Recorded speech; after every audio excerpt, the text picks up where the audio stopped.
Quelque chose se passe en France. Un événement récent, qui aurait pu sembler anodin au premier regard, pourrait bien marquer le début d'une terrible prophétie formulée par Padre Pio, une mise en garde que le saint italien avait prononcée avec une clarté troublante il y a plus d'un demi-siècle. À l'époque, beaucoup avaient jugé ces paroles alarmistes, mais aujourd'hui, face à la montée des crises morales, à la polarisation sociale et même aux catastrophes naturelles qui frappent le pays, ces prédictions semblent prendre une tournure inquiétante. Et l'année 2025 pourrait bien être ce point de basculement qu'il avait annoncé, celui où nous serons forcés de confronter la réalité de ces avertissements. Mais que disait vraiment Padre Pio au sujet de la France? Et quelles pourraient être les répercussions sur chacun d'entre nous? Préparez-vous, car ce qui nous attend pourrait bien changer à jamais notre perception de l'avenir. La France, reconnue pour son riche héritage spirituel et culturel, semble traverser une sorte de tempête silencieuse. Un climat de tension palpable s'installe peu à peu, laissant certains se demander s'il ne s'agit pas d'une manifestation des prophéties de Padre Pio. Ce saint, connu pour sa vie de prière intense et ses expériences mystiques, aurait prédit des temps difficiles comme ceux que nous vivons, exhortant les fidèles à maintenir leur foi et leur vigilance. Et si tout ce qu'il avait annoncé commençait réellement à se réaliser sous nos yeux? Pour saisir toute l'ampleur de cette prophétie, il suffit de contempler les bouleversements actuels. Polarisation croissante de la société, perte de confiance envers les institutions religieuses, affaiblissement des valeurs chrétiennes. Ces phénomènes ne sont-ils pas précisément ceux que Padre Pio avait décrits? Avec ces mots empreints de sagesse, il nous invitait à garder une connexion constante avec Jésus-Christ, même dans les moments les plus sombres. Cette invitation à la foi inébranlable ne serait-elle pas la clé pour surmonter les épreuves du présent? Les avertissements de Padre Pio ne sont pas de simples prédictions. Ils résonnent comme un appel urgent à une préparation spirituelle face à un avenir incertain. Il évoquait une époque où la foi serait mise à rude épreuve, où seuls ceux qui persévéreraient dans la prière et l'étude des Écritures seraient capables d'éclairer les ténèbres environnantes. Aujourd'hui, en regardant l'état de notre société, il est difficile de ne pas voir dans ces paroles une réalité imminente. La France semble marcher sur une corde raide, oscillant entre crise et rédemption. C'est précisément dans ce contexte que la sagesse de Padre Pio prend tout son sens. Padre Pio de Pietrelcina n'était pas seulement un homme de foi. Il était une véritable figure spirituelle, un guide respecté et admiré. Né en Italie, il s'est distingué par des phénomènes mystiques impressionnants, tels que les stigmates, ces blessures visibles reproduisant celles du Christ. De plus, il possédait un don extraordinaire de clairvoyance, capable de lire dans les âmes et d'anticiper des événements à venir. Pourtant, malgré ces dons exceptionnels, Padre Pio restait un homme humble, considérant ces manifestations non comme un privilège, mais comme une mission sacrée qu'il assumait avec dévouement. Ce moine capucin était bien plus qu'un simple religieux. Par ses sermons inspirants, ses longues heures de prière et son inlassable travail au confessionnal, il a aidé d'innombrables âmes à retrouver le chemin de Dieu. Chaque jour, il consacrait son énergie à écouter, conseiller et encourager ceux qui, comme nous, faisaient face aux épreuves de la vie. Son objectif n'était pas de montrer ses dons, mais de guider les fidèles vers une relation profonde avec Jésus-Christ. Même face aux sceptiques et aux critiques, Padre Pio n'a jamais dévié de sa mission. Il comprenait que ses visions et ses dons n'étaient qu'un moyen de rappeler aux croyants l'importance de la prière, de l'amour du prochain et de la foi sincère. Pour lui, chaque âme avait une valeur inestimable et méritait d'être sauvée. Sa vie entière était dédiée à cette cause, rapprocher les hommes de Dieu et les inviter à mener une existence en accord avec les enseignements de l'Évangile. Parmi les nombreuses prophéties qu'il a laissées, celles concernant la France ont une résonance particulière aujourd'hui. Il voyait ce pays, jadis pilier de la foi chrétienne, s'éloigner peu à peu de ses racines spirituelles. Ce n'était pas une prédiction vague, mais un avertissement précis. Il décrivait une série d'épreuves qui viendraient ébranler la nation, la rendant vulnérable à des crises majeures. Ce qui, autrefois, pouvait sembler lointain ou improbable paraît désormais se concrétiser sous nos yeux. L'année 2025 approche, et avec elle, peut-être, les conséquences de cet éloignement spirituel. La France, forte de son histoire chrétienne, a toujours été un symbole de foi et de dévotion. Pourtant, Padre Pio avertissait que la montée de la sécularisation et la perte des valeurs religieuses affaibliraient cette nation autrefois protégée par une profonde foi collective.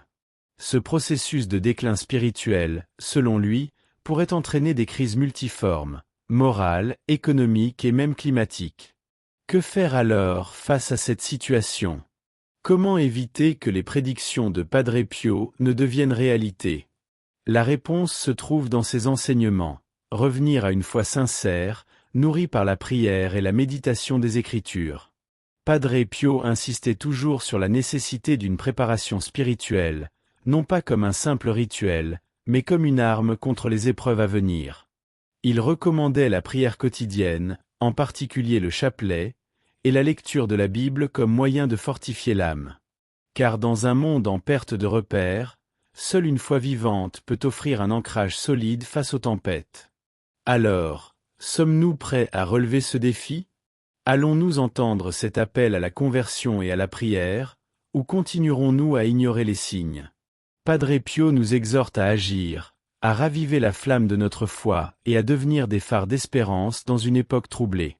Il ne s'agit pas de céder à la peur, mais de retrouver le chemin d'une spiritualité authentique, capable de transformer non seulement nos vies, mais aussi l'avenir de notre pays. Mais qu'est-ce que cela signifie réellement de se préparer spirituellement? Padre Pio enseignait que le point de départ essentiel réside dans un repentir sincère. Ce repentir n'est pas un simple acte de contrition superficielle, mais un chemin de purification de l'âme, une réflexion profonde sur nos erreurs accompagnée d'une volonté réelle de changement. Cela passe par la prière, bien sûr, mais aussi par un engagement concret à mener une vie chrétienne authentique, fondée sur les enseignements de l'Évangile et marquée par des actes d'amour, de compassion et de service envers autrui. Car c'est dans cette démarche de transformation intérieure que s'ouvre la voie vers une paix spirituelle véritable. Outre le repentir, Padre Pio insistait sur l'importance de la pratique religieuse, notamment la participation régulière aux offices, aux cultes et aux sermons. Ces moments collectifs de foi ne sont pas anodins. Ils nourrissent l'âme et nous fortifient face aux épreuves. Pour lui, la foi n'était pas une simple conviction réservée aux jours heureux, mais une fondation solide, un roc sur lequel s'appuyer lorsque les tempêtes de la vie se lèvent.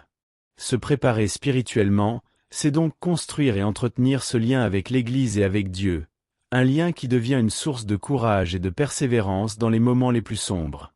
Aujourd'hui, les premiers signes des prophéties de Padre Pio semblent déjà se manifester.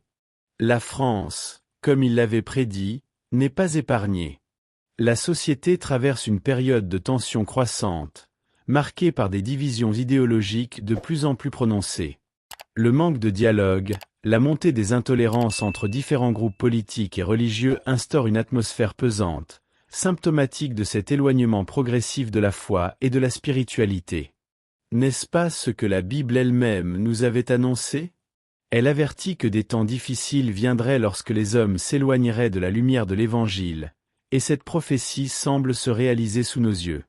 Un autre aspect évident de cette prophétie concerne la crise morale qui gangrène nos institutions.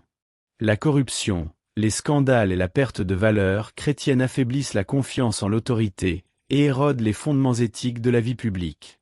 Ce glissement moral ne se limite pas aux sphères politiques.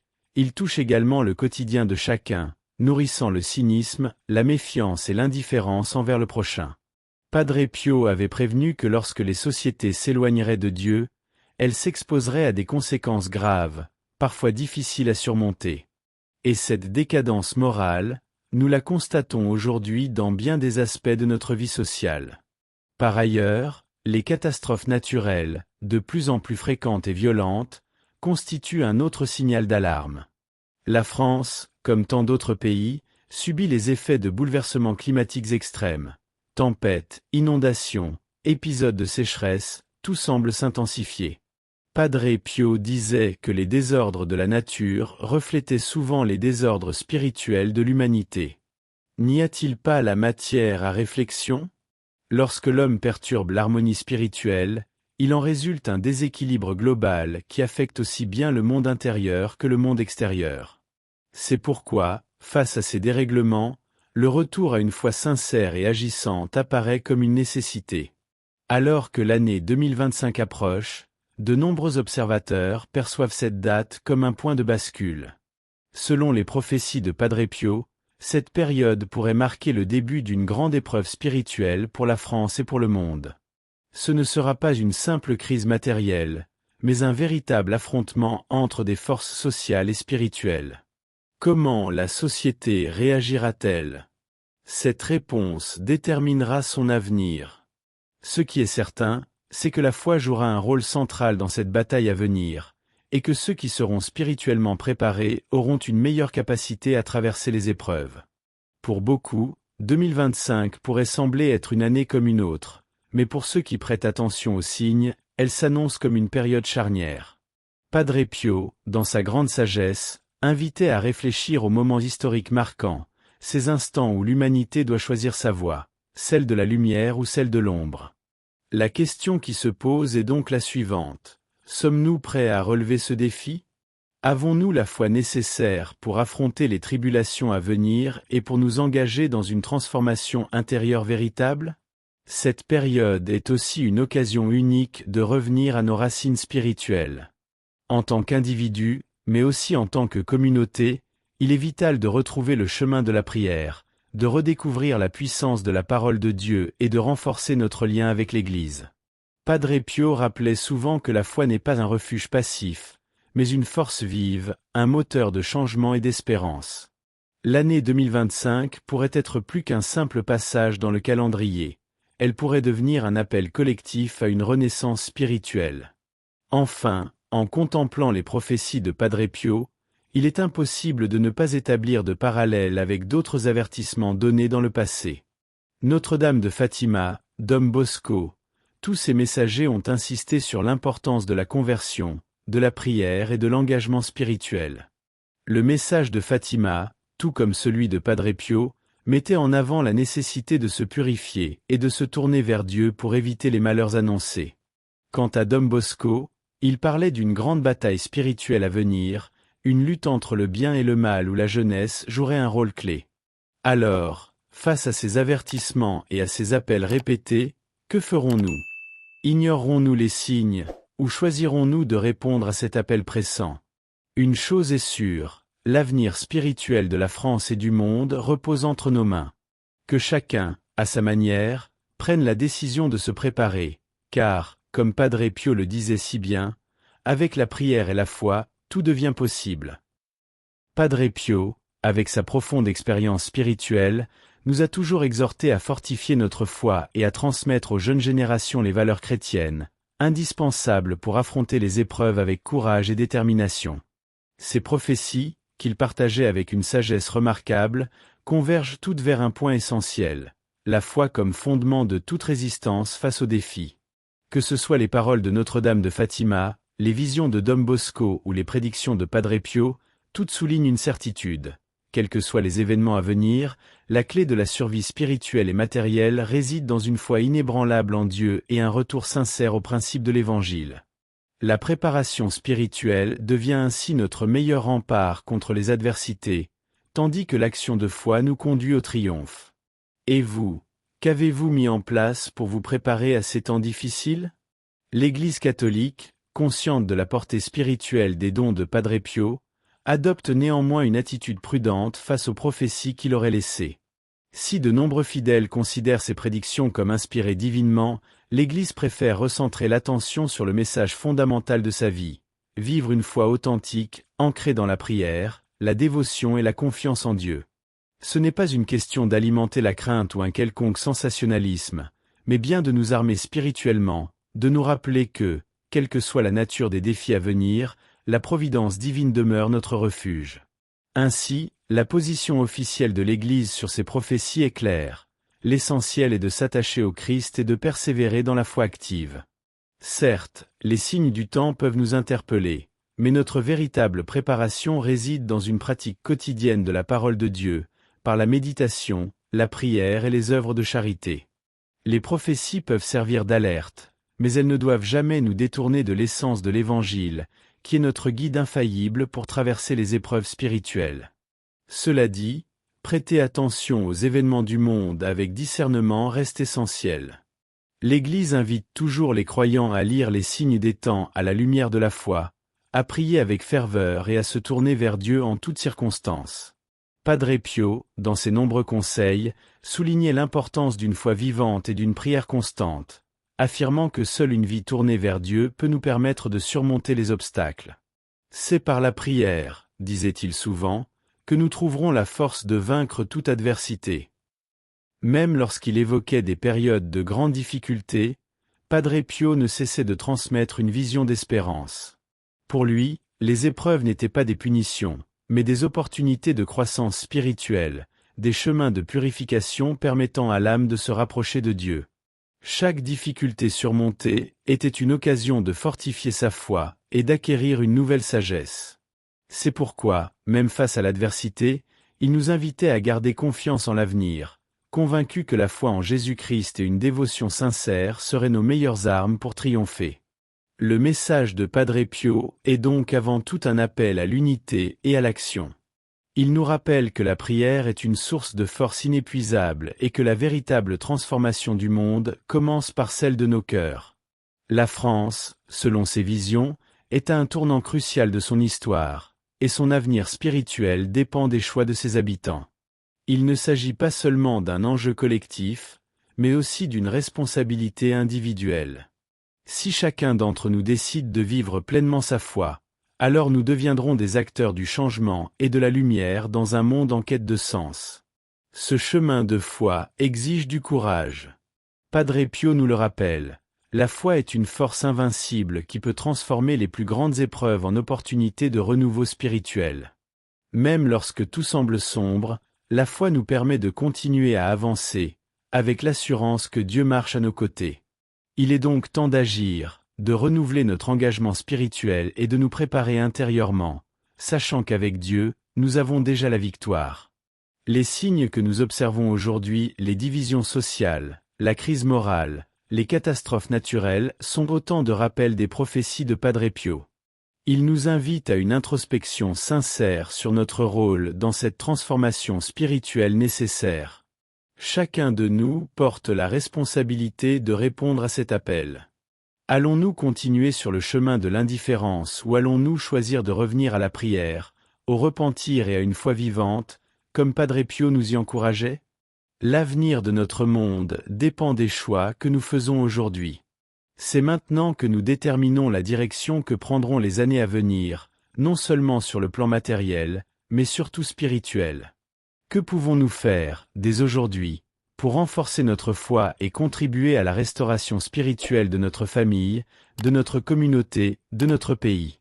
Padre Pio croyait fermement que la prière sincère et l'action chrétienne étaient les plus puissants outils à notre disposition pour affronter les épreuves et illuminer le monde.